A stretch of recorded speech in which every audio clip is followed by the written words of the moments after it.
Revelation 3163. From the 19th of June 1944.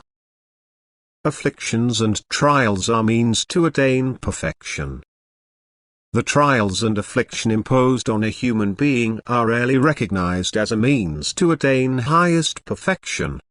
God knows every individual person's degree of maturity. He knows their hearts, and He truly does not miss the slightest movement which speaks for or against Him. And therefore He also knows which degree of development each human can still reach, and accordingly He will bestow suffering or strokes of fate upon the person if the possibility still exists to thereby raise the soul's maturity. Before its embodiment as a human being, the soul knew full well what would happen to it during its life on earth. It entered its final embodiment in full agreement by hoping it would emerge from it victoriously. It beheld its pleasures as well as its sufferings on its path of life, and yet did not let them frighten it from going, since, on the other hand, it also knew of God's help and His grace and foresaw the possibility to completely outgrow matter and dispose of its shell for good. For this reason so many a soul accepts a particularly difficult earthly fate, because it also foresaw the consequences of a correctly lived earthly life and knows the final goal and deems it reachable. Yet in earthly life it loses its past awareness, and therefore it fails to make use of the opportunities and is in danger of not reaching its goal. And therefore God provides it with help by creating opportunities on earth which enable the soul to mature fully.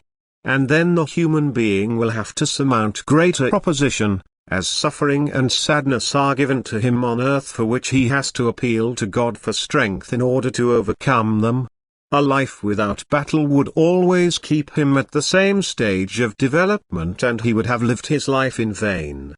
It is not that he has to atone for his sins on earth, like it is wrongly taught, but it only matters that he moves from the abyss, in which he still finds himself, to higher spheres, that he transforms himself into a being of light, that he works at improving himself by discarding everything which still prevents him from receiving an undreamt of abundance of light.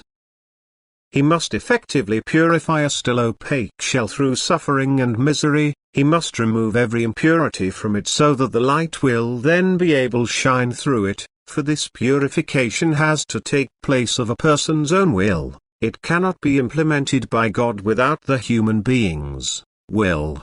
Suffering and love are the only means to be cleansed from all impurities, and a great extent of suffering is the expression of great divine love at the same time, which wants to help the person to become such that God can make him infinitely happy in eternity. Sorely afflicted people on earth are therefore especially seized by His love, even though it seems incomprehensible to them.